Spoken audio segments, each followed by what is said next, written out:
Hey, this is Chan from DifferenceInSkill bringing you my new deck profile. I just finished this deck recently and felt like I should share with the world what this great deck can be like. So first of all, it will be Kagero, because Kagero P. And so first, I guess I won't start with the triggers. Actually, I'll start with the triggers, yeah. So Conroe, of course, he's like the best opening Vanguard for the whole game. Now, let's see, we got 4 Blue-Ray Draco Kid.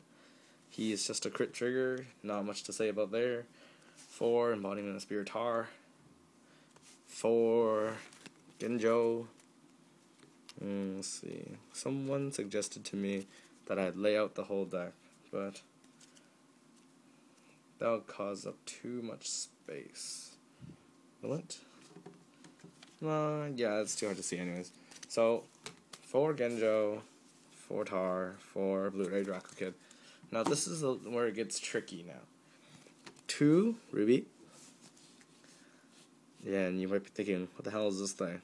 It's a draw trigger for Kagero. That's it. It's called, I'm not sure what it's called, I think Ruby Carbuncle or something like that. And I run 2 of these. And 2 Monica. Now the reason why you run 2 of each instead of 4 of one is that if you run 2 of each, your opponent might think you're running 2 sets of draws instead of the 1 set of draws that I am actually running. A lot of the top Japan players, they tend to like to mix it up like this. They move the draw triggers, move the critical triggers.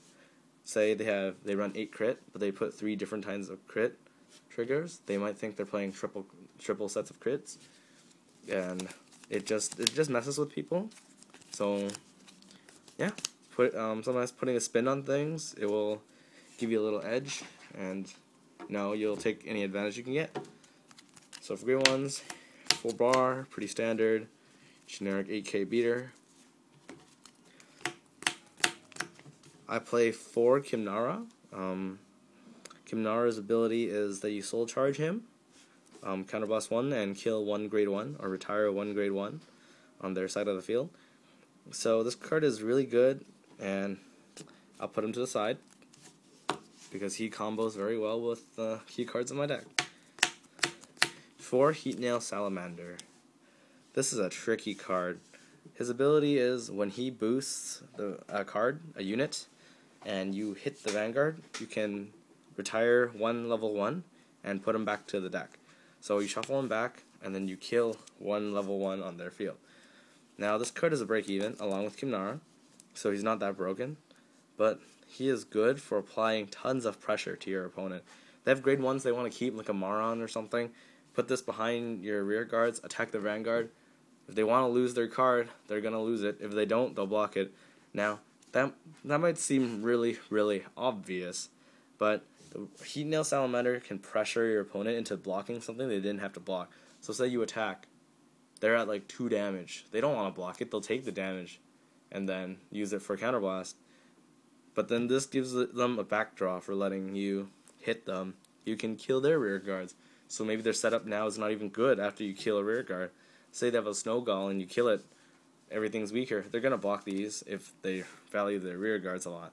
So he's another good card. 2 Flame of Hope Aermo. I only play 2 because, once again, Conroe is imbalanced, and if I ever needed him, I can just search him out with Conroe. And 2 Barri. The reason why I only use 2 Barri is because in this deck, you don't need to use Barri that much. So, you might already know what I'm playing by saying that. 4 Burning Horn Dragon. This card is its ability, it's a 9k beater. Its ability is when you have an Overlord in your Vanguard zone, this card gains plus 3000 power when you attack. Oh crap. Sorry about that, someone came to the door. I had to go grab it. At 11 p.m. That's weird. Anyway, so yeah, Burning Horn, good card. 3 Nehalem. I run 3 Nehalems only because I have Burning Horn at my disposal, and he's just better than Nehalem in general. So sorry Nehalem, you got outclassed. And 2 Berserk Dragon. Berserk Dragon's ability is you counterboss 2. When it comes into play, kill a level 2 or lower. Oh, what the hell is not a rare? Shit, did I sell my rare one? Anyways, yeah. So I only run 2 because counterboss is tight in this deck, as you can tell. Because I want to control their field a lot. Now, for the final touches. My grade 3s. 4 Dragonic Overlord. And 4 Dragonic Overlord The End. Now this card is beautiful, broken, and SP. So, for all who don't know what this card does, if this card is in, if Dragonic Overlord is in your soul, this card gains permanent plus 2,000, putting him up to 13k on both turns. Now, 13k is a whole lot. It nullifies Palamedes' power. It makes it so if they don't attack for 18 plus, they're gonna be blocked for 5. Now, that's crazy. This card, like, cross rides are dumb. I think cross rides are broken. And his ability is like what do they call it? The icing on the cake?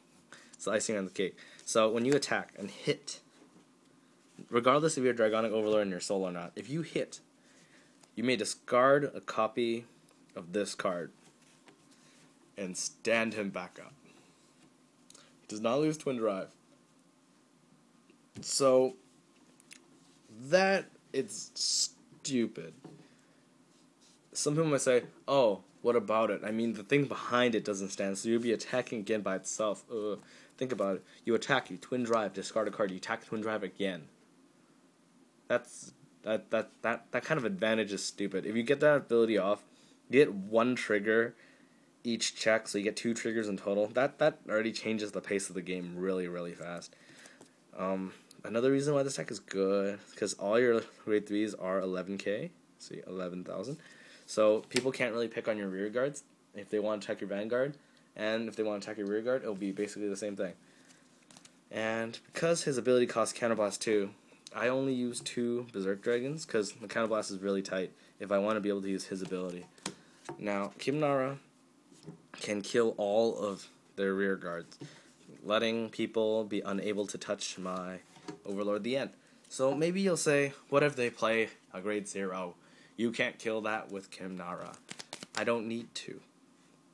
Say they have a Palamedes boosted by a trigger. That's 18.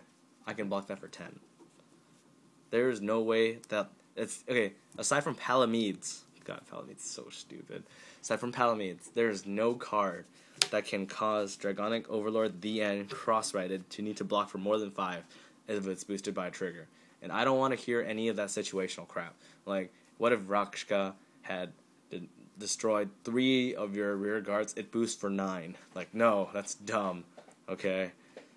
And another reason Heat Nail's good is because this card's free. You don't need counterblast for it. So you can just go pew out all the rear guards. And now for the Barri. Since I'm 13k, they need to attack me for 23 for me to guard for 20k. Now, what can attack for 23? I don't know. Like, not much can attack for 23. Like, maybe Amon can attack for 23, so I'm going to need these. But in general, I can block most things for 10 and most Vanguards for 15. So that's why 2 Barris is fine for this build. Unless you're playing against something dumb like, I don't know, Mirror Match. Because aside from the Mirror Match, this deck doesn't have many weaknesses. In fact, I couldn't even say this deck has a weakness. So, this is my Overlord The End deck. My deck's officially done. I'll be playing with this in the team tournament. Gonna be doing some good stuff. And yeah, so this is all my time. This is Chan from DifferenceInSkill with Overlord The End.